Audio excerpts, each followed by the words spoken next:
You know, the woman you passed by that rainy night, curled up on a bench at the bus shelter with a black eye and no shoes?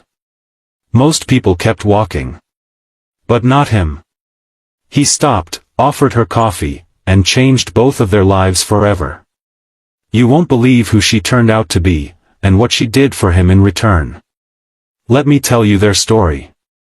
It was a cold and unforgiving Tuesday night in downtown Chicago. The streets were slick with rain, glistening under the orange glow of the street lamps. Cars rushed past, spraying water onto the sidewalks, and most pedestrians were too busy with their phones or umbrellas to notice much of anything. But David noticed her. He was on his way home from the late shift at the bakery he worked in, 36 years old, divorced, with a quiet apartment and a cat named Benny who waited for him each night. Life hadn't turned out the way he'd imagined, but he kept going.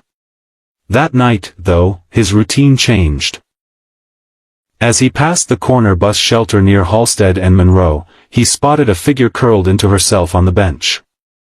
She looked like part of the shadows, but something caught his eye. Maybe it was the torn jacket she clutched tightly or the bruises on her face that were visible even in dim light.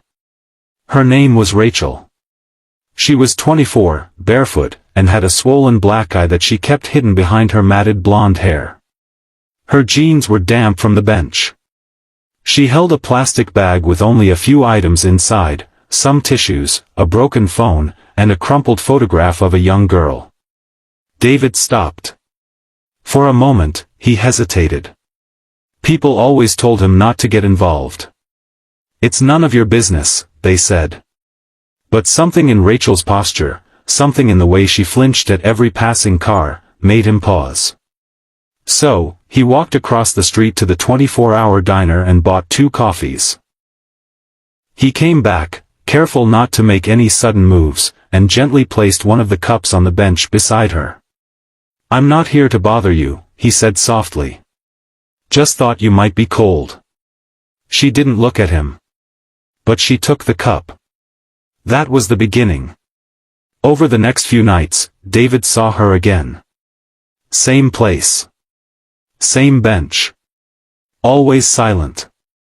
He'd bring her coffee. Sometimes soup. Eventually, she mumbled a thank you.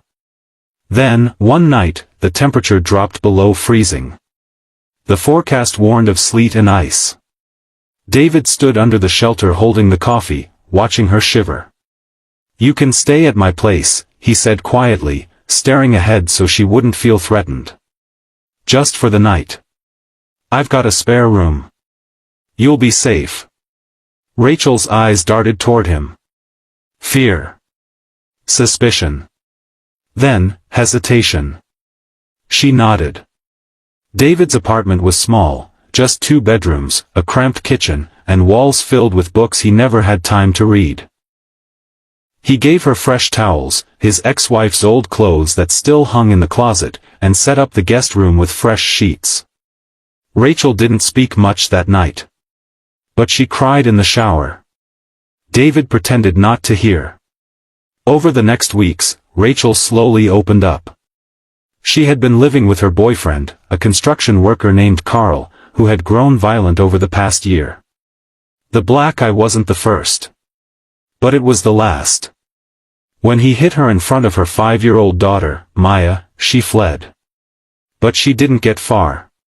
Her ex had full custody after manipulating the court system, painting her as unstable because of a breakdown she had a year ago when her mother died. Rachel had no job. No family. No money. Only pain. David listened. He never judged. He never asked for more than she wanted to share. Instead, he helped. He drove her to the legal aid office. Helped her apply for a job at a local diner where he knew the manager. Took her to a community health center where a kind nurse stitched up her bruises, and her spirit. Rachel started to heal. One morning, she cooked breakfast. "I want to say thank you," she said as they sat in his tiny kitchen. "I don't even know why you stopped that night." David smiled, stirring his coffee. "I saw someone who needed help. That's all." Rachel worked hard. She saved money. Found a therapist. Attended every court hearing. Months passed. She filed for custody of Maya again, this time with stronger evidence, a support letter from David, and even statements from neighbors who had heard the abuse. Carl never even showed up to court. The judge ruled in her favor. The day Rachel brought Maya home was the first time David had seen her truly smile. They made a family. Not the traditional kind. David didn't push for anything. He was just there. Supportive. Present. Maya took to him instantly. Called him Mr. Dave at first. Then Uncle Dave. And then, one day, just Dad. Rachel watched it happen with tears in her eyes. Years went by. Rachel became a social worker.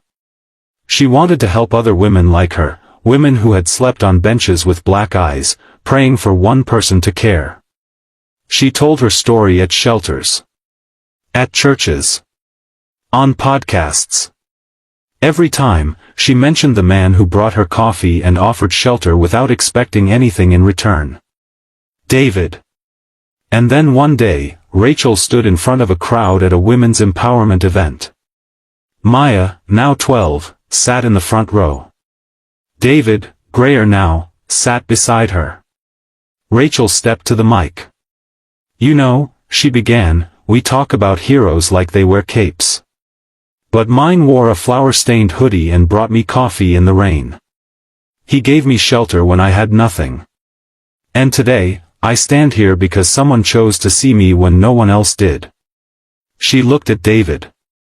And now, she said, her voice trembling, I want to give him something in return. She reached into her bag and pulled out an envelope. Inside was an adoption request form.